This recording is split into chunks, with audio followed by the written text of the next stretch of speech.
Join Regina as she creates a diverse selection of wraps, including a Chipotle chili wrap and an Asian version with mango chutney. And for dessert, a pumpkin wrap with pear, ginger, and cherries. And a visit to a tortilla factory reveals the secrets of making flavored tortillas perfect for wrapping. In the world of vegetarian cuisine, today's program is about as close as you come to fast food. We're making wraps, basically a meal in a blanket. And Chris Cochran will join me now because you were actually, we're not going to show it at the moment just yet, but in a little bit, you were out in the field. You did a little side story for us. I went to the factory where they make all these wonderful flavors of wraps or tortillas or whatever you want to call them, and all fresh ingredients. Fresh ingredients. We're going to show you that in a little bit, and then we'll parade them out for you. It's an amazing array of flavors. I've never seen anything like it. So we're taking advantage of 3 different flavors today. First of all, we're going to create a tostada, which is a flat wrap. It's been cooked a little bit, so it's a little crispy. Cooked a little bit, so it's crispy. And then you just layer different ingredients on top of that. And this particular case, we're going to be using a lot of grilled and southwestern types of ingredients and flavors. So it's more like a tostada. Much like a tostada, but a lot of really hearty ingredients on top. And then we're going to make an Asian wrap, which is going to have some hoisin sauce and some fresh Which is actually a traditional meal in Southeast Asia. Absolutely, yeah. Those kind of, and it's reminiscent of a mushu, for example. A mushu if you're in a Chinese restaurant. And then we're going to finish up with a fruit wrap, a dessert wrap. Yeah, because they have an interesting flavor from this particular factory. Pumpkin tortillas. Pumpkin tortillas that we're going to put in. We'll just crisp it a little cinnamon sugar on the outside. And we'll tell you all about don't give them what's on the inside later. See, I didn't give it away yet. They don't know what's on the inside.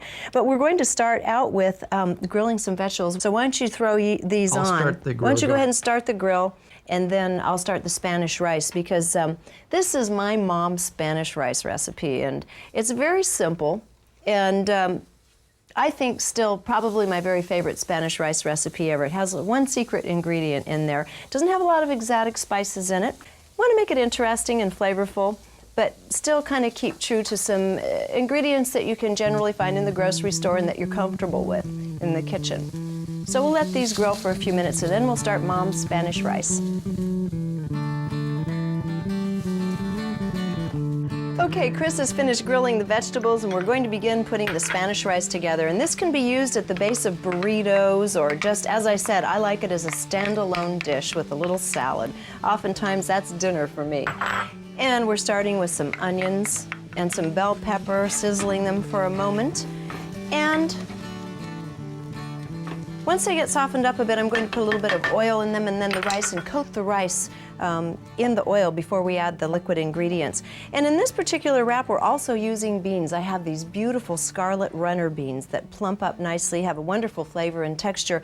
These have already been cooked. If you like, you can use beans out of a can, even beans that already have seasonings in them, like a chili bean, and then wash off the extra liquid from them. These have been They've been boiled for about an hour and a half, enough to, this is a big bean, enough to plump up with a little bit of onion and celery, a little bit of chili powder, garlic, and salt. You can put anything you want in them. So we have these that will go on as one of the layers. So we'll wait just a moment or two, let these soften up a bit.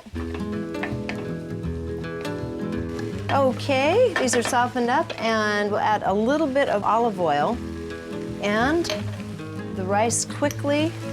Don't want to burn the oil. And then just stir it until all of the kernels of rice are coated. And then we add our secret ingredient. And believe it or not, it's really what gives this dish its flavor. And that is mustard, prepared mustard. You can use any type you like, anywhere from Dijon to French's. Doesn't matter, whatever you prefer. And you add about a tablespoon and a half of mustard to this dish. And it gives it a really nice little lift that most Spanish rice dishes do not have, and it also eliminates the need for a lot of other fancy spices.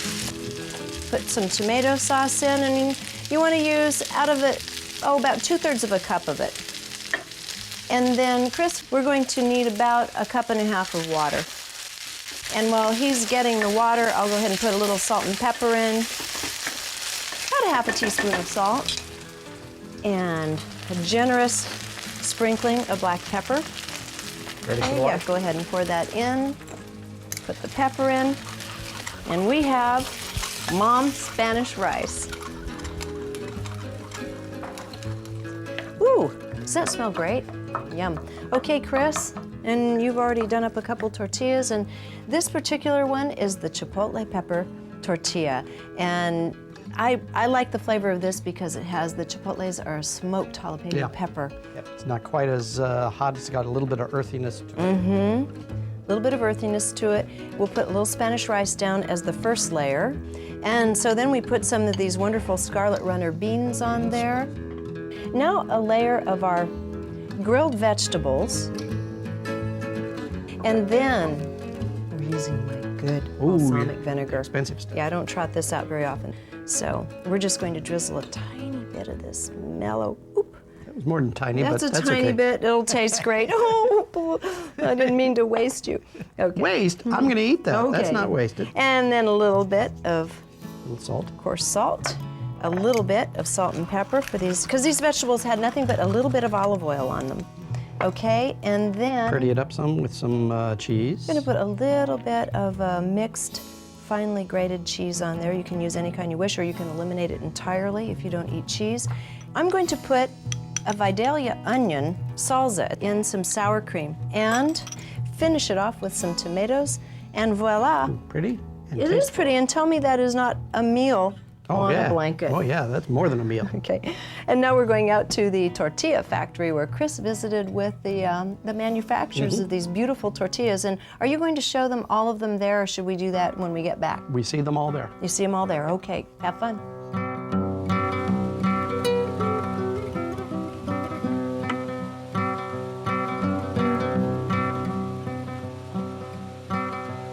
We started in the restaurant business and we kind of parlayed it into a tortilla factory, so which is a little bit more easier. But they're not the traditional flavor tortillas. We use a lot of fresh vegetables in them as opposed to like dried or powdered ingredients. And we also have a different way of using them as far as like even soybean oil as opposed to lard. They're actually pretty healthy for you too. We've had a lot of people giving us some feedback as to how many pounds that they've lost eating our product. We have a #1 seller, which is black bean and garlic. The one with the most fresh vegetables is a jalapeno salsa. We also have tomato basil, spinach with onion, pumpkin, a hot habanero, and a New Mexico red chili.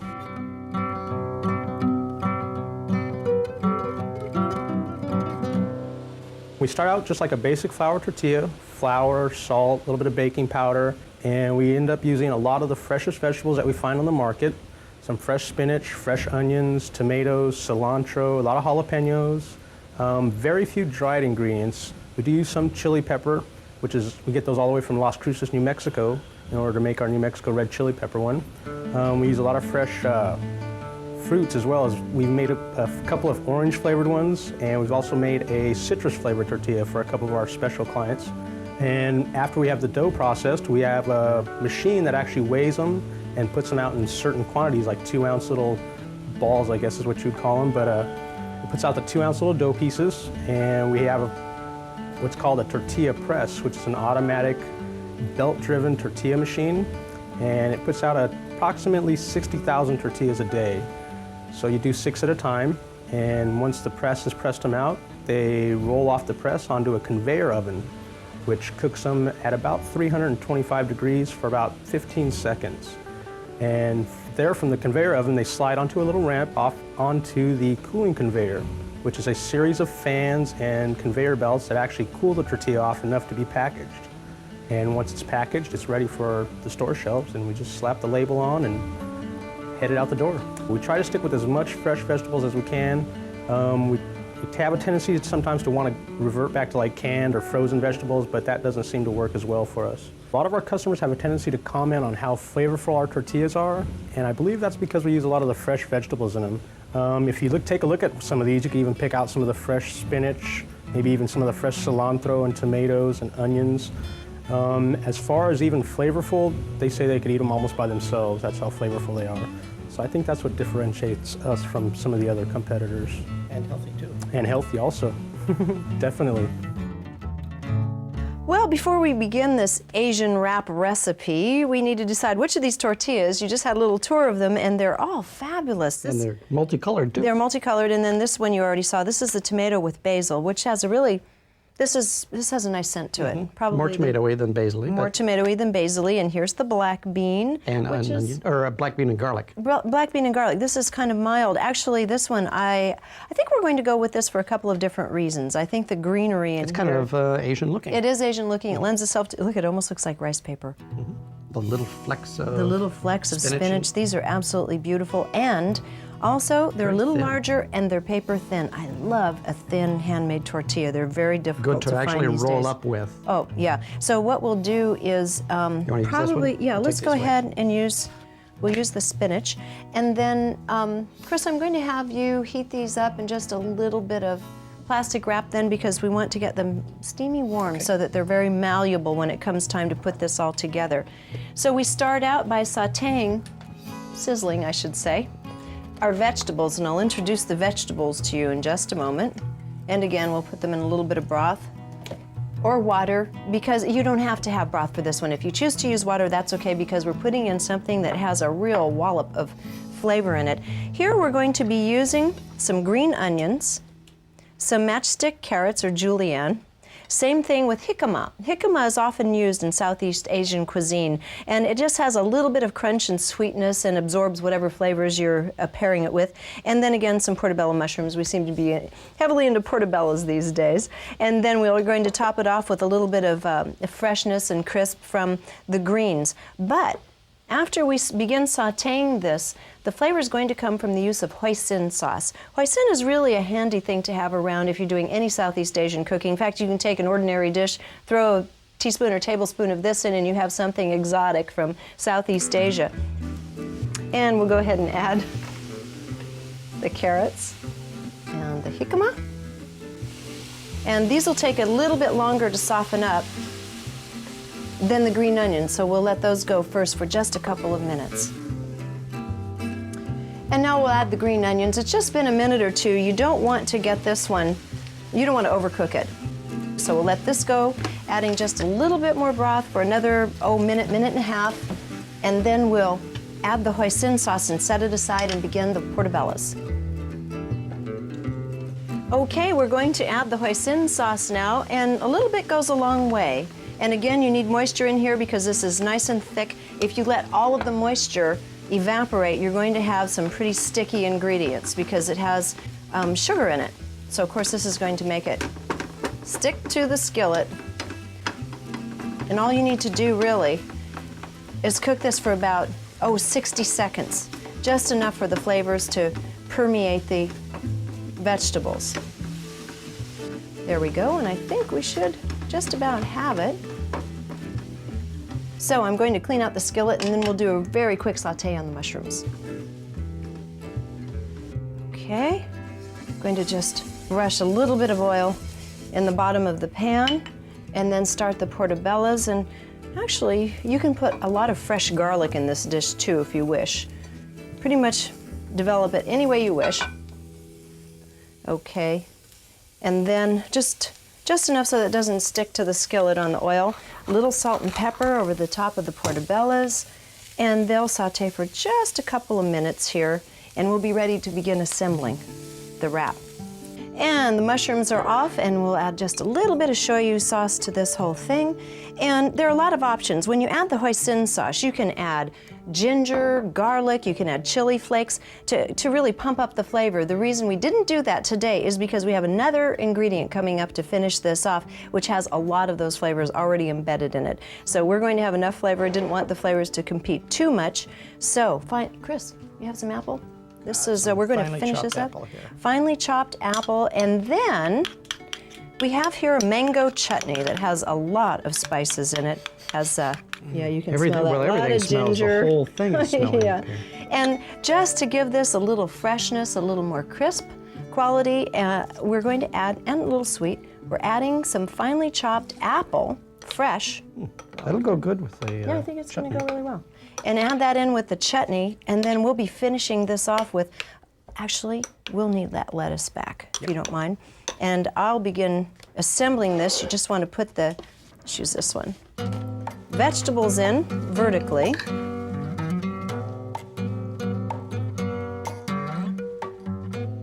And put some portobellos in.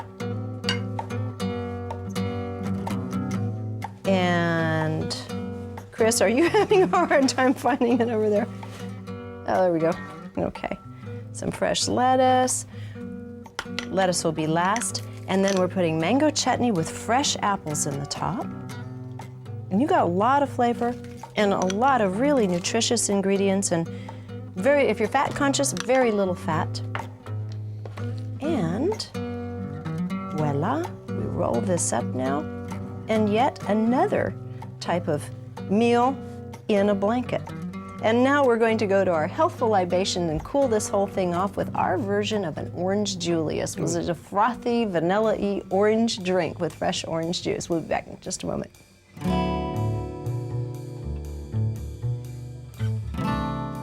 In today's healthful libation, we're going to take freshly squeezed orange juice, and we're putting some ingredients you normally wouldn't put in smoothies, at least we're not putting in smoothies as a rule, to make a nice frothy blend in the end, which is a real treat. We'll start out with about, we'll make enough for 2, about 8 ounces of orange juice, and this is freshly squeezed. To get a little bit better froth on it, we're going to use egg replacer. And this is a non-egg item that reacts very similarly to eggs and egg whites once you mix it with liquids. So we'll put a little bit, about a good teaspoon and a half in there, a nice well-rounded teaspoon of egg replacer in there, in fact, even a little bit more. And then this also has a creaminess to it. So here we have some dried milk solids, or basically powdered skim milk. We'll put another, teaspoon and a half, a nice rounded teaspoon plus a skosh of powdered skim milk in there, and then some sugar. And we're going to add a couple of teaspoons of sugar because you'll see in a moment, we'll be diluting this out with a lot of ice, so you want it to be sweet enough. And then you can get powdered vanilla in order to keep all of these dry ingredients consistent, but you don't really need to. I just use regular vanilla extract here. And we'll put about a teaspoon of vanilla extract. And then to add the final little bit of creaminess, a little bit of either condensed milk or half and half. And finally, Chris, do you have the crushed ice whisked in at the last minute? Here we have cubes. You can use, these are cubes, but this thing will grind up anything. So we'll put about probably at least a good cup's worth, because these are pretty concentrated ingredients. And then we'll whip this thing up. And I can't wait to see what it tastes like. We'll need some glasses. We got to see what it's going to look like. I'll go get the glasses. Looks like it's about it. Yeah, I think that's it.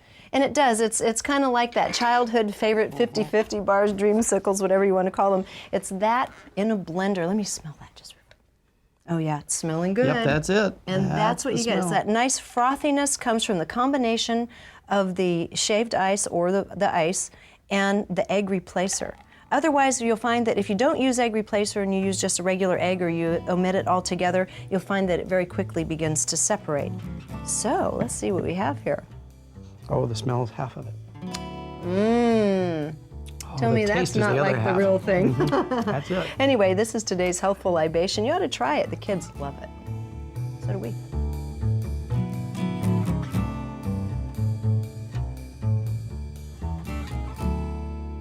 And we're going to finish off today's program with a dessert wrap. In this case, we'll be using the pumpkin tortilla, which you can smell the pumpkin and spices. This is just beautiful. And we'll be filling it with some sauteed pears with a lot of spices and a little bit of ginger, and finish it off with mascarpone. And we'll start off, we have the skillet over medium heat right now.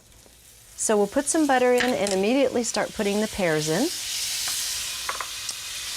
And it's best to use d'Anjou or a Basque, something like this, a pear that has a little bit of stiffness to it. I wouldn't go with a ripe Bartlett on this one. And we'll do enough just for one crepe. And as these are sauteing, we want to put a little bit of cinnamon on them, sprinkling a little cinnamon, a little bit of nutmeg,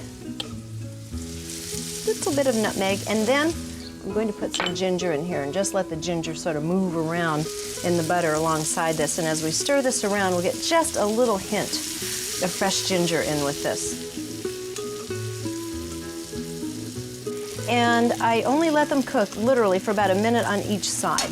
So Chris, you have our cherries somewhere, don't you? Yeah, these are, well, they were dried, not all the way dried, kind of raisiny type, but I still reconstituted them a little bit in a little hot water. So these have a nice, nice strong flavor to Yeah, them. they're beans, nice ripe beans at the time that they were And just dried. enough moisture, nice chewy and tart texture to them. Really These go are well with wonderful. pears. Wonderfully with pears. Now, let's sprinkle a little bit of fresh lemon zest in here. Bring a little bit of an astringent quality in, and we'll drizzle the whole thing with a little bit of honey and let it cook for, oh, just another 30 seconds or so. There we go. This is going to be lovely. Okay, here we go. This is ready. Bang. Okay, Oh. just one side. This is not deep Okay. fried. All right. Okay, this will take only about 30 seconds because you don't want this to get crisp. You just want it to, actually you want it to wilt a little bit. Otherwise you're not going to be able to fold it over the ingredients. I think that should do it. You just want a little bit. You don't want it to puff up too much. Here, it's nice and limp. And so what we'll do is begin putting the pears in. It smells so good. Doesn't that smell good? Actually, we need to pick those little pieces of ginger out. Just on one half of it. And this syrup is to die for with the spices and the ginger and the lemon. And then we're going to cool the whole thing off and lend a wonderful creamy texture and flavor to it with some mascarpone. This is just delightful. Looks like sour cream, but It it's does. actually a nice soft cheese. It is. Mascarpone cheese. It is, and it's basically just cream with a little bit of vinegar to coagulate it. Just lovely. And then we'll finish this off, and we'll put it on and transfer it to another plate before serving with just a little sprinkling of cinnamon and sugar. And while we finish this off, let's go to David Berkeley and find out what he would serve with all of these wraps today.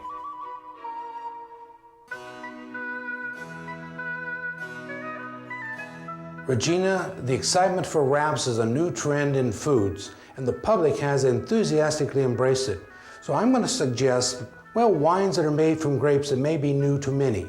Now, the Asian wrap, well, sweet prevails. Hoisin sauce, mango chutney, they place distinct requirements on wine. If it's too dry, it can be sour. I'm going to suggest a Viognier. Viognier is a grape that has sort of honey, peach, mango, papaya, even apricot aromas, richly flavored. It's almost too strong, but these days in the south of France and on the central coast of California, they're making it lighter. Serve it chilled, I think it'll be delicious. For the bean and Spanish rice wrap, I'm going to suggest a Tempranillo. Now, Tempranillo is a grape that is used to make Rioja. Decidedly not a new area, in fact, quite ancient. But it also makes Ribera del Duero, a wine which is new to the consumer. These wines are enthusiastically embraced by the critics. In fact, they're getting very good scores, and they're usually a very good value. Try them.